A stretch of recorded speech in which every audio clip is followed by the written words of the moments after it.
Assalamualaikum warahmatullahi wabarakatuh. Perkenalkan, saya Vito Cahya Putra, NIM 21021132221, Prodi S1 Akuntansi, Fakultas Ekonomi dan Bisnis, Universitas Riau. Di sini saya akan menjelaskan materi tentang budaya Melayu Riau dari bab 1 sampai bab 9. Mari kita simak penjelasannya berikut ini.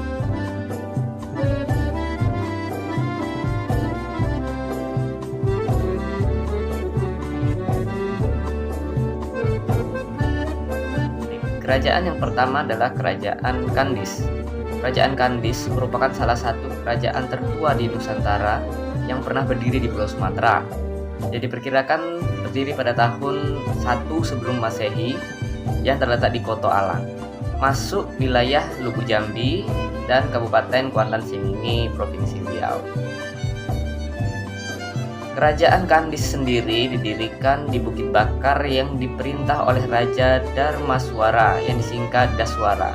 Raja Darmaswara dalam menjalankan roda pemerintahannya dibantu oleh Patih dan Temenggung serta Menteri Perdagangan. Darmaswara membangun Istana Megah sebagai pusat pemerintahan yang dinamai dengan Istana Jamban.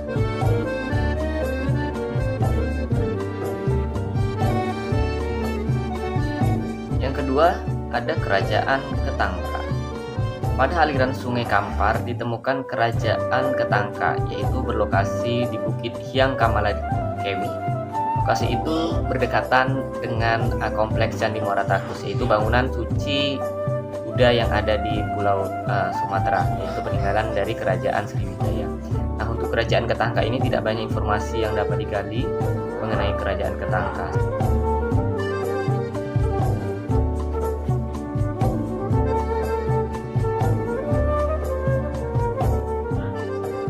Selanjutnya, Kerajaan Sriwijaya. Sriwijaya adalah salah satu kemaharajan bahari yang pernah berdiri di Pulau Sumatera dan banyak memberi pengaruh di Asia Tenggara. Dengan kekuasaan berdasarkan peta membentang dari Sumatera, Kepulauan Riau, Bangka Belitung, maka nama Sriwijaya ini bermakna kemenangan yang gilang gemilang. Bukti awal mengenai keberadaan kerajaan ini berasal dari abad ke-7. Seorang pendeta Tiongkok dari dinasti Tang menulis bahwa ia mengunjungi Sriwijaya tahun 671 dan tinggal selama 6 bulan. Selanjutnya, prasasti yang paling tua mengenai Sriwijaya juga berada pada abad ke-7, yaitu prasasti Kedukan Bukit. Berikut adalah raja-raja yang pernah memerintah kerajaan Sriwijaya. Yang pertama itu ada Dapunta Hyang Sriwijaya Nasa. Yang kedua ada Indrawarman. Yang ketiga Rudra Wikrama. Yang keempat Sanggrama Dananjaya. Yang kelima Daranindra atau Rakai Panangkaran. Yang keenam Samaragrawira atau Rakai Warak. Yang ketujuh Dharma Setu. Dan yang kedelapan adalah Samaratungga atau Rakai Galuh. Kerajaan Sriwijaya memiliki peninggalan berupa Candi Muara Takus yang terletak di Kabupaten Kampar. Sebagai salah satu peninggalan kerajaan Sriwijaya yang berdiri pada abad ke-7 dengan raja pertamanya yaitu Dapunta Hyang Sriwijaya Nasa, dibangunlah Candi Muara Takus ini yang letaknya tak jauh di pinggir Sungai Kampar, yaitu di Desa Muara Takus.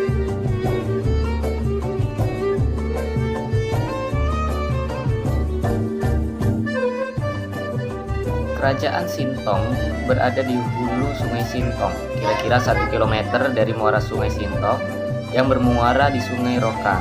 Tidak banyak catatan tentang kerajaan ini selain catatan lisan. Ternyata ada sebuah situs penting dari kerajaan Sintong, yaitu sebuah candi yang sebenarnya dapat digali kebenarannya secara arkeologi.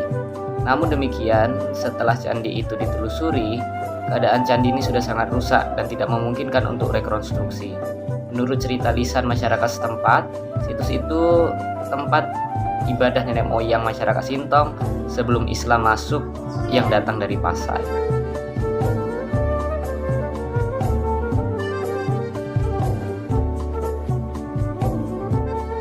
Kerajaan Kuantan pada dasarnya merupakan kelanjutan dari Kerajaan Kandis.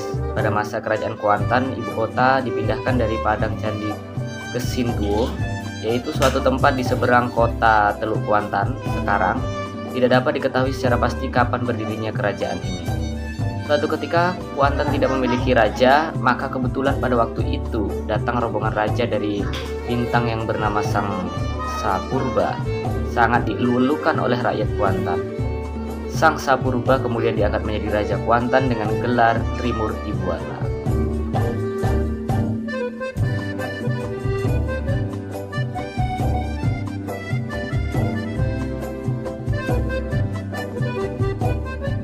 Kerajaan Keritang terpusat di pinggir sungai Gangsal. Kata Keritang sendiri diperkirakan berasal dari kata itang, yaitu sejenis tumbuh-tumbuhan yang banyak terdapat di sekitar sungai Gangsal. Menurut petunjuk yang ada, berakhirnya kerajaan Keritang disebabkan oleh karena rajanya yang bernama Raja Marlang ditawan oleh Melaka. Raja Marlang ini kemudian menikah dengan anak Raja Malaka, Sultan Mansur Shah, dan memiliki seorang anak yang bernama Narasinga. Inilah yang nantinya menjadi Raja Indragiri.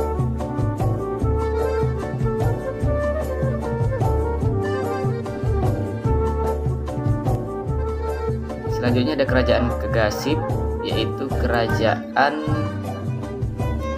yang diperkirakan telah berdiri pada abad ke-14 atau 15 Masehi.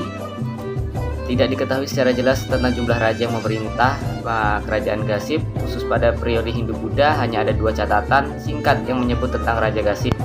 Yang pertama ada berdasarkan catatan Cina pada tahun 1433, Raja Bedagai dari Gasib bernama Raja Indragiri dan Siantan datang untuk meminta pertolongan Cina. Yang kedua pada tahun 1444 sampai 1447, Melaka mengalahkan Gersik dan menawan rajanya yaitu Permaisura. Selanjutnya ada kerajaan Segati. Kerajaan Segati merupakan kerajaan yang terletak di hulu sungai Segati di tepi sungai Kampar. Kerajaan Segati didirikan oleh Tuk Jayosati. Pusat pertama kerajaan ini terletak di Tanjung Bungo, negeri Lagam, dan kemudian atas praksara putranya yang bernama Tuk Jaya Tunggal, pusat kerajaan ini dipindahkan di ranah Gunung Setawar. Selanjutnya ada kerajaan Pekantua. Adapun kerajaan Pekantua ini kerajaan berlokasi di hulu sungai Pekantua, Pelalawan, didirikan oleh Maharaja Indra dari kerajaan Tumasik atau Singapura. Selanjutnya ada nama-nama raja yang memerintah di kerajaan Pekantua, yaitu Maharaja Indra, Maharaja Pura, Maharaja Laka, Maharaja Sasya, Maharaja Jaya. Selanjutnya ada kerajaan Gunung Sahilan. Kerajaan Gunung Sahilan diperkirakan berdiri pada abad ke-16 Masehi dengan raja pertama yang memerintah adalah keturunan Raja Pagaruyung atau Raja Muda Pagaruyung. Adapun nama raja-raja yang memerintah yaitu Tengku yang di Pertua Bujang Sati, Tengku yang di Pertuan Elo, Tengku yang di Pertuan Muda, Tengku yang di Pertuan Hitam, Tengku yang di Pertuan Abdul Jal, Tengku yang di Pertuan Besar, Tengku Abdurrahman, Tengku Sulung yang di Pertuan Besar, dan Tengku Haji Abdullah yang di Pertuan Sati. Selanjutnya ada kerajaan Tambusai. Kerajaan Tambusai ini selama pemerintahnya tidak ada perubahan yang penting kecuali perubahan gelar Datuk Seri Paduka, Datuk Setia Raja, Datuk Mangkuto Majo Lelo, dan Datuk Majo Indo. Nah, ini pada masa pemerintahan Sultan Zainal di kerajaan Tambusai. Selanjutnya pada masa Sultan Abdullah, kerajaan Tambusai ini diadakan perpindahan pusat pemerintahan dari Karang Besar ke Kuala Tambusai.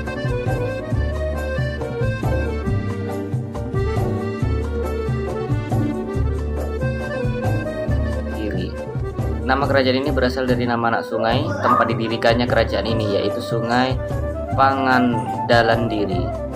Daerah kekuasaan kerajaan Indragiri adalah mulai dari Batu Rical, sepanjang Sungai Indragiri, Sungai Gangsal, dan Kerintang.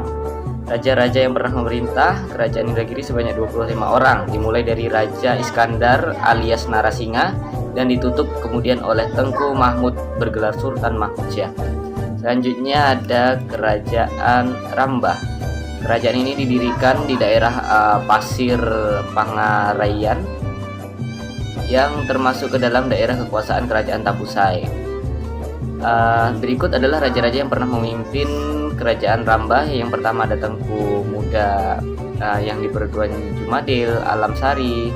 kemudian Muhammad Syarif yang di Pertuan Besar, Sultan Zainal Puan Kerajaan Rambah, Sultan Mahmud Panjang. Selanjutnya ada Kerajaan Punto Darussalam. Kerajaan ini berdiri setelah Kerajaan Tambusai, yaitu ketika Tambusai diperintah oleh Sultan Syarifuddin. Sejak berdiri sampai berakhir tahun 1942, tercatat 8 orang raja yang pernah memerintah pada Kerajaan Punto Darussalam ini.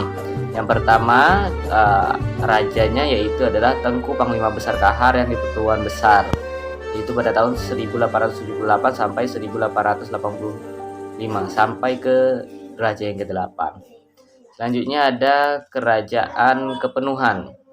Kerajaan Kepenuhan menurut catatan Kerajaan Tambusai, kerajaan ini diperkirakan berdiri pada abad ke-19 saat Kerajaan Tambusai dipimpin oleh Sultan Duli yang di Pertuan Muda di Pertuan Tua, dengan ibu kota negerinya adalah ibu kota di Kota Tengah.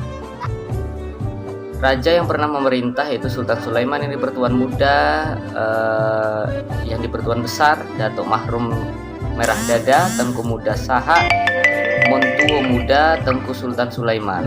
Selanjutnya ada Kerajaan Rokan 4 Koto atau Kerajaan Rokan. Kerajaan ini adalah kerajaan yang berada di sekitar Sungai Rokan Kiri. Didirikan oleh Sultan Seri Alam dari Koto Banio tinggi sekitar abad ke-14.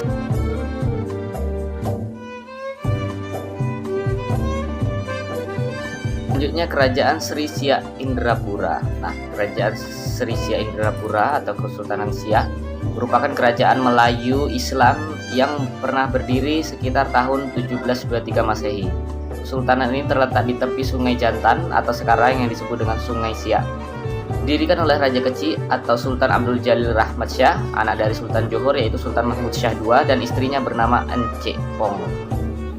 Selanjutnya raja-raja yang pernah memerintah kerajaan atau Kesultanan Siak Sri Indrapura, yang pertama diawali oleh Sultan Abdul Jalil Rahmat Syah, dan kemudian yang paling akhir yaitu Sultan Asyaid Al-Sarif Qasim Abdul Jalil Syarifuddin II, atau yang lebih dikenal dengan Sultan Syarif Qasim II. Selanjutnya Kerajaan Pelawan. Pada awalnya kerajaan ini bernama Pekan Tua. Nah, karena berada di daerah bernama Pemantang Tuo, didirikan tahun 1380 Masehi oleh raja pertamanya yaitu Maharaja Indra. Selanjutnya ada pula raja-raja yang pernah memerintah Kerajaan Pelawan, yang itu diawali oleh Maharaja Dinda II atau Maharaja Dinda Perkasa atau Maharaja Leladipati. Selanjutnya diakhiri oleh Syarif Harun atau Tengku Said Harun pada tahun 1940 sampai 1946.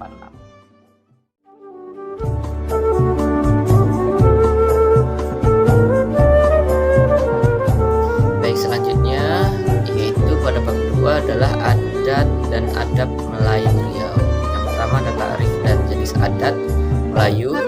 Adat adalah kebiasaan yang sudah menjadi identitas komunitas suatu suku dalam menuruti aturan dari hasil kesepakatan bersama suatu komunitas untuk mengatur aktivitas anggotanya dalam hubungan dengan pencipta, sesama manusia, dan lingkungan. Selanjutnya, adat juga mengandung arti kebiasaan, aturan dalam masyarakat, aturan ilmiah, hukum, aturan mengatur permainan atau olahraga, aturan dalam perang, denda yang ditetapkan, kebiasaan. Selanjutnya, jenis-jenis adat ada 4 ya. Yang pertama ada adat sebenar adat, adat yang diadatkan, adat teradatkan, dan adat istiadat. Selanjutnya ada kepelbagaian entitas masyarakat adat Melayu di Riau. Yang pertama yaitu ada kekerabatan matrilineal dan patrilineal. Kerabatan Melayu berdasar pada unit-unit sosial yang terdiri dari beberapa keluarga yang memiliki hubungan darah. Anggota kekerabatan biasanya terdiri dari ayah, ibu, anak, menantu, cucu, kakak, adik, paman, bibi, nenek, kakek, dan seterusnya. Yang pertama tadi ada matrilineal, adalah sistem garis keturunan yang menempatkan ibu atau menempatkan perempuan biasanya sebagai penentu garis keturunan. Nah, biasanya perempuan atau ibu menempatkan ibu sebagai penentu garis keturunan. Ini biasanya terjadi pada suku Minangkabau. Selanjutnya yaitu ada patrilineal, adalah sistem kekeluargaan yang menarik garis keturunan dari pihak laki-laki atau pihak ayah. Nah, biasanya ini ada pada suku Batak. Baik. Selanjutnya ada polaresidensi, yaitu pindah rumah setelah menikah, menempatkan laki-laki mengikuti istri dan tinggal di rumah orang tua istri.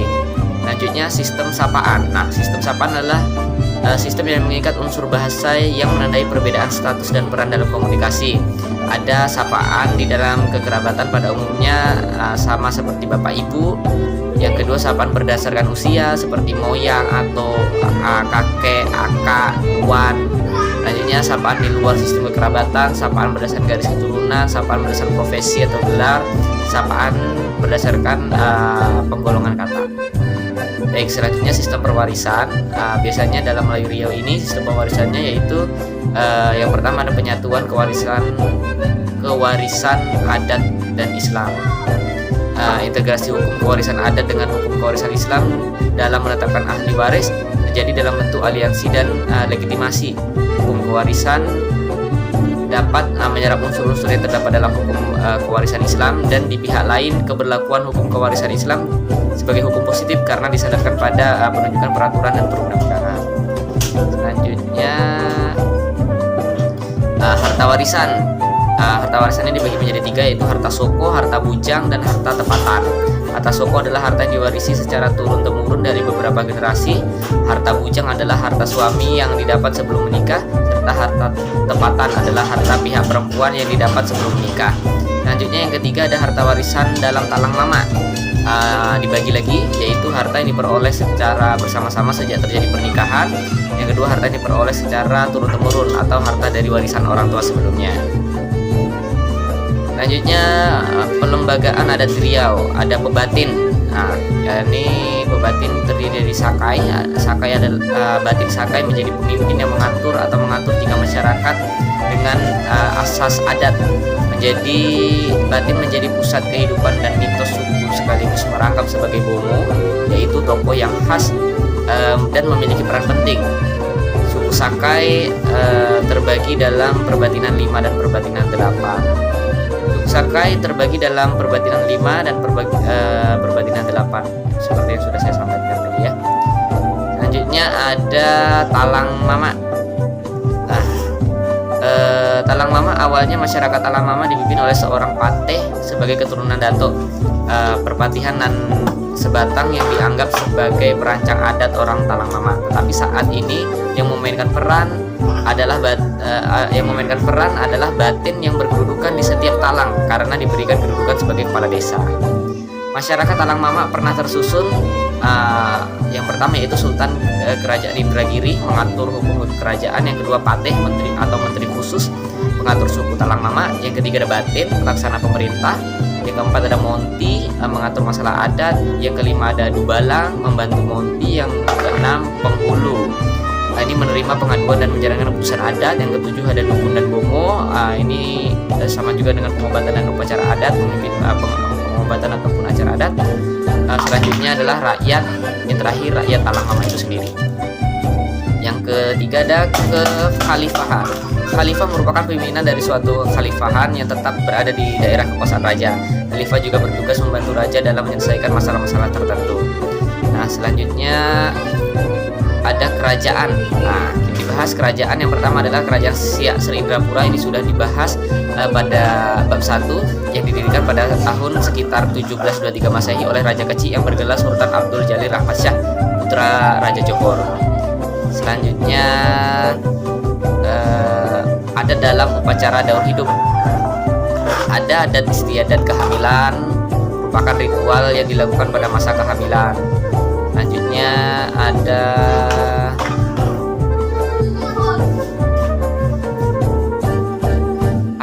pantangan-pantangan juga di dalam kehamilan. Nah, pantangan yaitu ada pantangan larang untuk sang ibu dan pantangan larang untuk sang ayah. Nah, upacara yang dilakukan pada masa kehamilan, yang pertama ada meniga bulan, yang kedua ada menempah bidan, Selanjutnya ada lenggang perut. Setelah lenggang perut ada selanjutnya adat-adat istiadat pada saat melahirkan. Setelah ada kehamilan, selanjutnya ada adat istiadat juga saat melahirkan. Orang Melayu meyakini anak adalah amanah dari Tuhan serta dilahirkan dalam keadaan suci. Jadi harus ada adat istiadat.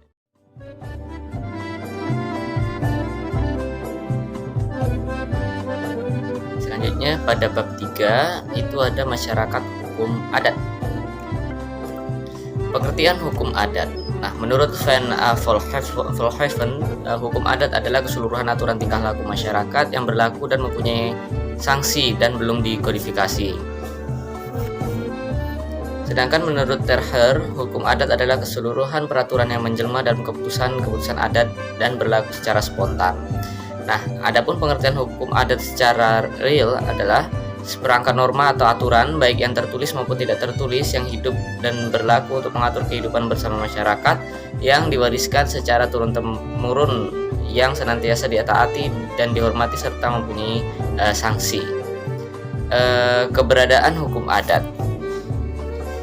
Hukum adat ini secara resmi telah diakui oleh negara keberadaannya, tetapi penggunaannya pun terbatas merujuk pada pasal 18B ayat 2 Undang-Undang Dasar Negara Republik Indonesia tahun 1945 di mana menyebutkan negara mengakui dan menghormati kesatuan masyarakat hukum adat beserta hak-hak tradisionalnya sepanjang masih hidup dan sesuai dengan perkembangan masyarakat dan prinsip negara kesatuan Republik Indonesia yang diatur dalam undang-undang.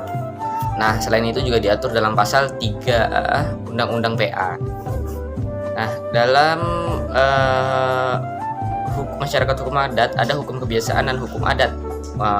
Perbedaannya adalah kalau hukum kebiasaan itu seperti yang diambil dari buku Hukum Indonesia tahun 2018 karya Sri Hajati. Hukum kebiasaan tidak mengikat seperti hukum adat. Hukum kebiasaan adalah tata cara hidup masyarakat atau bangsa dalam waktu yang lama. Sedangkan hukum adat fungsinya untuk mengatur masyarakat adat agar mendapatkan hidup yang damai. Jika ada yang melanggar hukum adat, maka dikenakan sanksi adat seperti halnya pemberian sanksi kepada pelanggar hukum kedaulatan di Indonesia. Adapun sifat-sifat hukum adat adalah yang tradisional, yang kedua dinamis, yang ketiga terbuka, yang keempat sederhana, yang kelima musyawarah dan mufakat. Nah, selanjutnya ada masyarakat hukum adat. Masyarakat hukum adat atau yang disebut dengan MHA adalah sekelompok orang yang hidup secara turun-temurun di wilayah geografis tertentu, memiliki asal-usul leluhur dan atau kesamaan tempat tinggal, identitas budaya, hukum adat, hubungan yang kuat dengan tanah dan lingkungan hidup, serta sistem nilai yang menentukan peranata ekonomi, politik, sosial, budaya, dan hukum. Adapun hak masyarakat hukum adat adalah mengelola dan menjaga lingkungan hidup dari kerusakan. Selanjutnya mendapat perlindungan atas kearifan lokal dalam pengelolaan sumber daya alam. Selanjutnya mendapatkan informasi seperti pendidikan, pemberdayaan, dan pelatihan terkait pengelolaan lingkungan. Yang keempat menentukan dan atau memberikan persetujuan terhadap pengelolaan untuk kepentingan penggunaan terhadap wilayah pengelolaan sumber daya alam. Selanjutnya memperoleh pemulihan lingkungan hidup di wilayah adat yang mengalami kerusakan.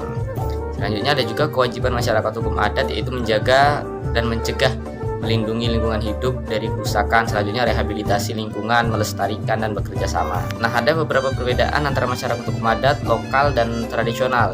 Yang pertama ada masyarakat hukum adat, yaitu sekelompok orang yang turun-temurun bermukim di wilayah geografis tertentu di NKRI karena adanya ikatan pada asal usul leluhur, hubungan yang kuat dengan tanah, wilayah, sumber daya alam, memiliki peranata pemerintahan adat, tatanan hukum adat di wilayah adatnya sesuai dengan ketentuan peraturan perundang-undangan, yaitu pasal 1 angka 33. Selanjutnya masyarakat lokal, kelompok masyarakat yang menjalankan tata kehidupan sehari-hari berdasarkan kebiasaan yang sudah diterima sebagai nilai-nilai yang berlaku umum, tetapi tidak sepenuhnya bergantung pada sumber daya pesisir dan pulau-pulau kecil tertentu, yaitu pasal 1 ayat 34.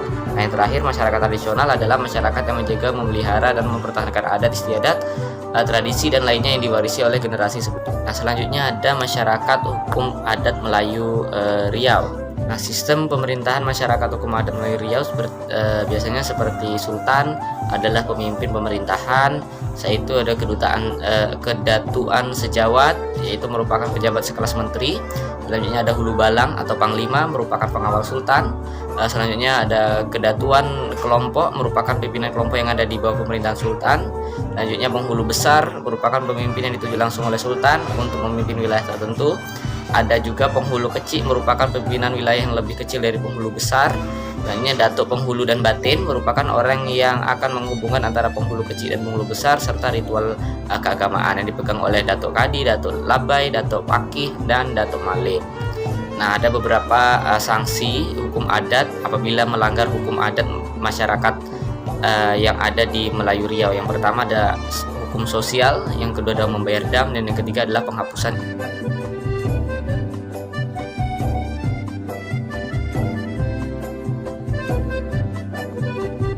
Baik, selanjutnya pada bab 4, yaitu atur cara kehidupan dan tujuh ajar. Tujuh ajar Melayu merupakan segala jenis petuah, tunjuk, nasihat, amanah, pengajaran, dan contoh teladan bermanfaat bagi kehidupan manusia, serta membawa manusia ke jalan yang lurus dan diridhoi Allah Subhanahu wa taala. Berkahnya menyelamatkan manusia dalam kehidupan di dunia maupun di akhirat. Tunjuk ajar Melayu pada dasarnya adalah sebuah buku yang berisi segala petuah, suri tauladan, amanah, dan nasihat yang membawa manusia ke jalan yang diridhoi Allah, yang ditulis oleh Dr. Honoris Causa Haji Tenas Effendi, seorang sastrawan asal Riau. Baik, tujuh ajar Melayu yang disusun oleh Tenas Effendi ini menakrifkan tam antara lain sebagai berikut. Yang disebut tunjuk ajar dari orang tua, petunjuknya mengandung arah, pengajarannya berisi marwah, petuah berisi berkah, amanahnya berisi hikmah, nasihatnya berisi manfaat, pesannya berisi iman, kajiannya mengandung budi, contohnya pada yang senonoh, teladannya di jalan Tuhan. Itu pada halaman 10-11. Fungsi tunjuk ajar Melayu Riau diantaranya sebagai pegangan, azimat, pakaian, rumah, tulang, jagaan, amalan, dan timang-timang bagi diri. Sementara bagi mereka yang melanggar nilai-nilai untuk ajaran tersebut, bagi masyarakat Melayu dikatakan akan tidak jadi orang, tidak selamat, tidak terpuji, tidak bertuah, tidak berpandang, tidak terpandang, tidak sentosa, tidak terpilih, tidak diberkahi, dan tidak disayangi. Selanjutnya ada beberapa nilai yang terkandung di dalam tunjuk ajar, diantaranya ada beberapa nilai yang terkandung di dalam tunjuk ajar Melayu, diantaranya adalah 1. Ketakwaan kepada Tuhan Yang Maha Esa, 2. Ketaatan kepada ibu bapak, 3. Ketaatan kepada pemimpin, 4. Persatuan dan kesatuan, gotong royong dan tenggang rasa, 5. Keadilan dan kebenaran, 6. Keutamaan menuntut ilmu pengetahuan, selanjutnya ikhlas dan rela berkorban, kerja keras, rajin dan tekun, selanjutnya sikap mandiri dan percaya diri, dan yang terakhir bertanam budi dan membalas budi. Baik, selanjutnya ada rasa tanggung jawab, sifat malu, kasih sayang, hak dan milik, musyawarah dan mufakat, keberanian, kejujuran, hemat dan cermat, sifat rendah hati, bersangka baik terhadap sesama makhluk, sifatnya peraju. Pemimpin dalam budaya Melayu. Nah, secara harfiah pemimpin berarti bimbing atau tuntun. Menurut KBBI, kepemimpinan berarti perihal memimpin atau cara memimpin. Pemimpin dapat diartikan sebagai pencetus, pembentuk, penggerak segala sesuatu yang dapat mempengaruhi anggota dengan segala tujuan yang ingin dicapai. Nah, sifat kepemimpinan disebutkan dalam ungkapan sebagai berikut: tuah ayam pada sisinya, tuah manusia pada baiknya, tuah kain pada tenunnya, tuah kayu pada elok buahnya, tuah Melayu elok marwahnya, elok kain elok raginya, elok pemimpin elok negerinya, elok corak sedap dipakai, elok pemimpin elok akhlaknya, elok akhlak memimpin sesuai. Baik, adapun karakter pemimpin Melayu, yang pertama adalah sidik, yaitu pemimpin amal, jantan, dan jujur. Yang kedua ada karakter amanah, pemimpinnya amal, asin, asud. Selanjutnya yang ketiga pemimpin berkarakter fatonah, pemimpin cerdik, lurus, dan sabar. Yang keempat ada karakter tableh, pemimpin adli dan acu.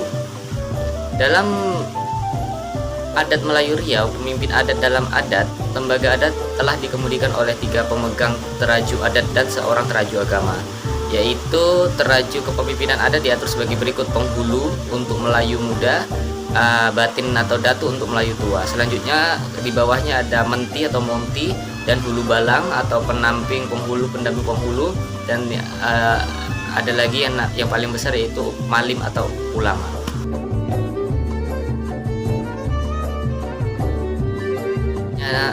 Pada bab 5 ada bahasa dan sastra, yaitu yang pertama ada kesantunan bahasa Melayu. Kata santun bermakna kepribadian yang halus dan baik budinya, bahasanya maupun tingkah lakunya. Kesantunan disebut juga dengan adab, yakni sebutan tingkah laku serta tutur kata yang halus dan sopan, budi bahasa dan budi pekertinya. Nah, dari simpulan itulah dalam adat dan budaya Melayu, bahasa memiliki fungsi sebagai berikut. Yang pertama sebagai alat komunikasi untuk menyampaikan atau menerima pesan atau pernyataan pikiran dan perasaan. Yang kedua sebagai penanda jati diri untuk menunjukkan siapa dan dari mana orang tersebut. Yang ketiga sebagai cerminan budi, yaitu memantulkan gambaran pribadi seseorang sebagai makhluk sosial. Dalam budaya Melayu, pemakaian bahasa dibedakan menjadi yang pertama bahasa mendaki, ini biasanya digunakan oleh orang muda terhadap orang yang lebih tua. Selanjutnya bahasa mendatar digunakan antara sesama atau sebaya atau yang berkedudukan setara. Yang ketiga adalah bahasa menurun, digunakan oleh orang yang lebih tua atau lebih tinggi kedudukannya terhadap yang lebih muda. Selanjutnya hal ini sejajar dengan tipe sikap afektif dalam hubungan sosial orang Melayu yang berbunyi hormati yang tua, kasihi yang sebaya, sayangi yang muda. Nah, dalam Melayu ada yang namanya sastra, yaitu Arab Melayu, merupakan aksara utama dalam penyebaran bahasa Melayu di Nusantara yang sepantun dengan dakwah syiar agama Islam pada abad ke-12 Masehi. Disebut Arab Melayu karena merupakan huruf-huruf yang sengaja diubah untuk mewakili bunyi bahasa Melayu. Kewajiban qari'ah Al-Quran bagi umat Islam memuluskan upaya penyebaran aksara dan bahasa Melayu di Nusantara. Huruf Arab Melayu itu terdiri dari huruf hijaiyah, huruf elah, dan huruf Melayu. Nah, huruf elah itu secara nomografi semua huruf elah disebut alif, berfungsi untuk menegaskan bunyi a, i, u serta bunyi diftong dalam penulisan bahasa Melayu. Huruf elah juga berperan untuk membantu bunyi vokal e dan o. Selanjutnya ada huruf Melayu sendiri. Selain digunakan oleh puak Melayu sedunia, huruf ini juga digunakan oleh Turki, India, Pakistan, Bangladesh, dan negara mayoritas muslim lainnya. Huruf-huruf ini muncul karena keperluan untuk mewakili bunyi huruf yang tidak dimiliki di dalam huruf hijaiyah. Nah, sastra Melayu. Orang Melayu memiliki sejarah yang cukup panjang, mulai dari prasejarah hingga dipakai saat ini. Makna purba dari istilah sastra ialah sesuatu yang tertulis. Istilah sastra Melayu mencakup ke dalam berbagai pengertian. Semua sastra berbahasa.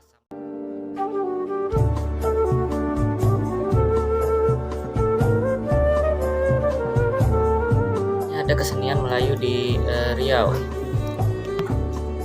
Yang pertama ada seni musik, yaitu suatu karya yang bersifat bunyi, lagu atau komposisi sebagai ungkapan perasaan penciptanya dalam unsur-unsur irama, melodi, tempo, harmoni, serta bentuk suasananya dalam satu kesatu. Alat musik Melayu ada dedukut, sejenis alat musik yang digunakan untuk memburu burung ruak-ruak dan digunakan dengan cara ditiup. Ada puput, ada tabuh dan ketuk. Nah, ini juga populer di masyarakat Melayu, adalah sebutan untuk beduk besar. Sementara beduk kecil biasanya disebut dengan ketuk. Selanjutnya ada gambus, ada canang, ada gendang berenggung, ada juga gendang serama, genggong, tetawa, keseni musik lesung, musik ketuk-ketuk, musik ketobang, musik puput atau serunai, dan ada orkes. Nah, orkes ini merupakan gabungan beberapa alat musik yang dimainkan oleh beberapa pemain. Nah, beberapa orkes tua yang pernah ada di kenegrian Batu Rijar antara ini sebagai berikut. Ada orkes Sambari, orkes Sinar Muda, dan orkes Ispor. Orkes ini berdiri pada tahun 1962 di bawah pimpinan Zuhri. Orkes ini diundang dalam berbagai acara seperti pesta pernikahan, pemilihan umum, dan kegiatan yang bersifat hiburan lainnya. Ada orkes Sinar Harapan, orkes Selendang Delima, orkes Depanber, dan lain sebagainya. Yang kedua ada seni rupa, merupakan seni rupa Melayu Riau lebih condong kepada flora. Ada pula abstraksi fauna, berbentuk tak utuh seperti siku, keluang, sisik naga, burung, serangga, kupu-kupu, dan lain-lain. Nah, yang pertama dalam seni rupa ada anyaman, Anyaman pandan itu sangat populer juga, berbentuk tikar di masyarakat Melayu. Ada anyaman bambu seperti contohnya tudung saji, anyaman rotan seperti kursi. Ada juga motif anyaman yang sering digunakan sebagai berikut. Selanjutnya seni ukir. Nah, seni ukir ada haut relief atau relief tinggi. Nah, ini sering dijumpai juga di istana, perahu-perahu, masjid, pilar rumah, atau batu-batu nisan. Selanjutnya demi relief. Ini juga seperti memberikan citra patung berhala. Ada bas relief, ada relief and crush, ada juga hijau. Nah, ada juga batik. Nah, motif batik lingga biasanya diambil dari nama tumbuhan atau hewan. Nah, itu batik lingga biasanya adalah batik yang sering digunakan oleh masyarakat Melayu Riau. Ini coraknya dulu sering dikenal dengan nama batik Melayu Riau, bermula pada tahun 1911 itu di Kerajaan Lingga. Maaf, dari 1824 sampai 1911 di Kerajaan Dai Lingga. Nah, selanjutnya ada seni teater Melayu Riau. Yang pertama itu ada wayang bangsawan, ada randai batu rijal, ada seni pertunjukan randai, ranggung, teater tutur, ronggeng, mendu, dan ada banyak lagi. Ada juga contoh teater yang ada di luar Provinsi Riau, yaitu Makyong di Kepulauan Riau, Lenong di DKI Jakarta, dan Ketoprak di Daerah Istimewa Yogyakarta. Ada juga seni tari. Pengertian dari tari Melayu ini adalah salah satu di antara budaya masyarakat yang ada di Nusantara. Dengan berdasarkan sejarahnya, tari Melayu tidak merujuk pada satu tempat asal berkembangnya seni tari ini. Menurut jurnal estetika Tari Zapin, sebagai sumber penciptaan kaya kaki-kaki oleh Indah Yuni Pangestu, lagu dan seni tari Melayu menjadi salah satu cerminan dari identitas etnik Melayu. Nah, ada contohnya tarian di Melayu Riau, ada tari persembahan, ada tari Makyong, ada tari Zapin Melayu, ada tari Zapin Matahari, ada tari Melemang, ada tari Tanda Sedati, ada tari Rentak Budian, joget lamba, tari adat gamelan, tari manggar, dan lain-lain sebagainya.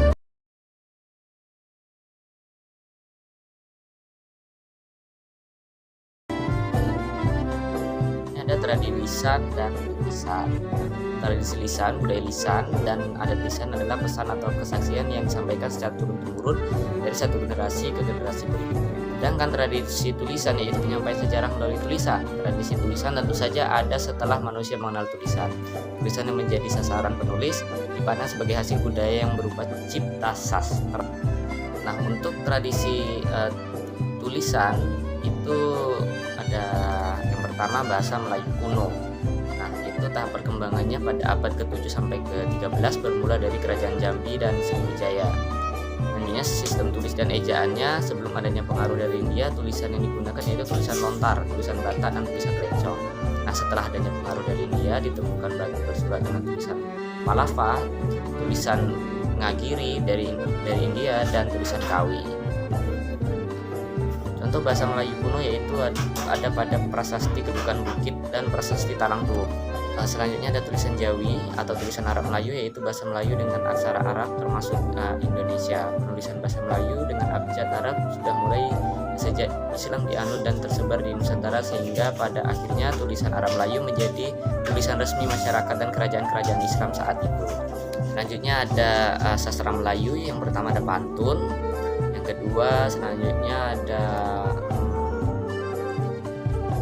ciri-ciri pantun terlebih dahulu. Nah, ciri-ciri pantun biasanya terdiri dari 4-5 kata. Ada juga yang bersuku kata 8-12, mengandung sebuah sketsa kecil yang membangun suatu kesatuan utuh dan bulat dari segi bentuk musik serta makna. Pantun yang dianggap baik ialah yang korespondensi bunyi dan segala aspek musikalitasnya maupun sintaksnya antara sampiran dengan isinya seimbang dan setimpal. Nah, contohnya, sudah naik selamat ke Anjung Tinggi cemala ganti. Sudah berjumpa dengan si kembang Cina, dengarlah ke cicak pantun dan gurinda mereka di sana. Nah, ini di dalam genre Kobang Melayu Rokan. Nah, penyebutan ini menunjukkan kata pantun sebagai genre seni bahasa yang berdiri sendiri. Selanjutnya ada syair. Syair ini ungkapan, dalam syair terdapat pula ungkapan dalam bentuk syair yang lazim dipakai dalam upacara perkawinan orang Melayu. Syair ini walaupun tidak merata dalam keseluruhan kaum Melayu, tapi kedudukannya tidaklah kalah bila dibandingkan dengan ungkapan dalam bentuk pepatah, pentitih, bidal, pantun, dan sebagainya. Selanjutnya ada gurindam, yaitu bentuk puisi lama yang terdiri dari 2 baris dengan bunyi akhir yang sama, jadi semacam syair 2 bait. Ciri-cirinya yaitu 1 bait terdiri dari 2 baris kalimat, setiap kalimat memiliki 10-14 kata, dan sajaknya sama. Selanjutnya ada mantra, yaitu ucapan berdaya magis yang digunakan dalam aktivitas kehidupan sehari-hari oleh masyarakat Melayu tradisional. Nah, selanjutnya ada berbahasa, merupakan genre yang penyampaiannya secara lisan dalam bentuk kalimat kiasan atau kalimat yang digunakan tidak merupakan arti sebenarnya. Nah, jenis-jenis peribahasa tersendiri ada petatah, petitih, tamsil, bidal atau pemeo, ada ungkapan. Ada juga peribahasa panjang, peribahasa pendek, dan peribahasa berangkap. Selanjutnya ada seloka, hikayat, ada juga dongeng. Ini seperti yang sudah dijelaskan pada sebelumnya. Ada juga legenda.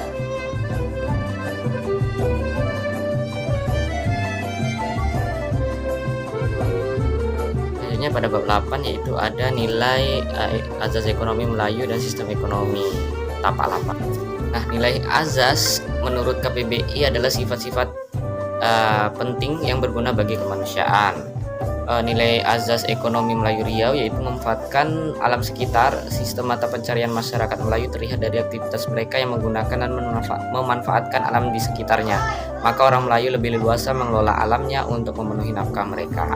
Nah, sejarah ekonomi orang Melayu. Perekonomian paling awal dari masyarakat Riau ditandai dengan sifat-sifat yang dimiliki oleh daerah maritim, di mana kehidupan masyarakatnya bertumbuh pada sektor perdagangan, sedang sektor pertanian merupakan usaha-usaha perkebunan untuk melengkapi keperluan perdagangan.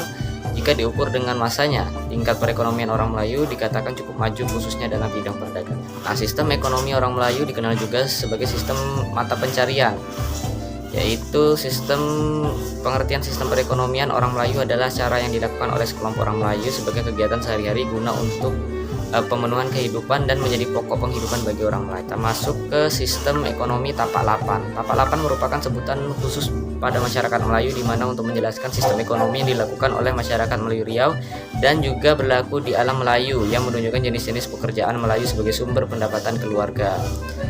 Tapak 8 tersebut merupakan 8 jenis pekerjaan, yaitu beladang, yang kedua beternak, yang ketiga menangkap ikan, yang keempat beniro atau menetek nau, yang kelima mengambil hasil hutan dan laut, yang keenam berkebun, yang ketujuh bertukang, dan yang kedelapan berniaga.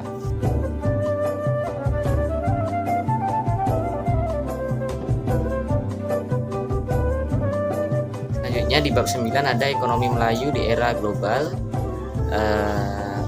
Ada ekonomi kreatif masyarakat Melayu Riau. Nah, itu ragam ekonomi kreatif masyarakat Melayu Riau. Yang pertama ada bidang wisata kuliner, itu ada contohnya es laksamana ngamu, ada mie sagu, ada gulai ikan patin. Selanjutnya ada bidang kriya, ada kerajinan rotan, kain tenun songket. Bidang seni pertunjukan ada seni pertunjukan tari persembahan, tapak sirih, pertunjukan kompang, tari zapin. Bidang pariwisata ada istana Siak Sri Indrapura, ada Candi Muara Takus, ada Masjid Agung An-Nur. Selanjutnya yang kedua ada tantangan ekonomi global pada masyarakat Melayu Riau. Nah, yang pertama itu banyak pesaing dari luar. Yang kedua minimnya pembiayaan pelaku sektor ekonomi kreatif. Yang ketiga infrastruktur memang belum optimal. Selanjutnya rendahnya apresiasi masyarakat terhadap karya seni kreatif. Selanjutnya masuknya budaya asing. Nah, inilah yang menjadi tantangan ekonomi global untuk masyarakat Melayu Riau. Selanjutnya ada etos kerja. Orang-orang tua Melayu dulu mengatakan berat tulang ringanlah perut. Maksudnya orang yang malas kerja hidupnya akan melarat. Sebaliknya ringan tulang beratlah perut. Maksudnya adalah barang siapa yang bekerja keras hidupnya pasti akan tenang dan berkecukupan. Nah, budaya Melayu juga mengajarkan tentang etika kerja. Adapun konsep etika kerja dalam budaya Melayu dapat dilihat dari peribahasa berikut ini. Biar lambat asal selamat. Orang-orang tua Melayu menekankan pada anak-anaknya supaya berhati-hati dalam bekerja dan mengambil keputusan. Selanjutnya tidak lari gunung dikejar. Orang Melayu disarankan tidak tergopoh-gopoh dan selalu bersabar dalam bekerja, sebab dengan hasil tergopoh-gopoh hasilnya tidak baik. Awal dibuat, akhir diingat. Pekerjaan yang dikerjakan secara tergesa-gesa selalu menimbulkan kesulitan dan tidak lengkap, tidak terurus. Oleh sebab itu, masyarakat Melayu jika hendak membuat suatu aktivitas selalu difikirkan semasak-masaknya atau sematang-matangnya sehingga hasilnya maksimal.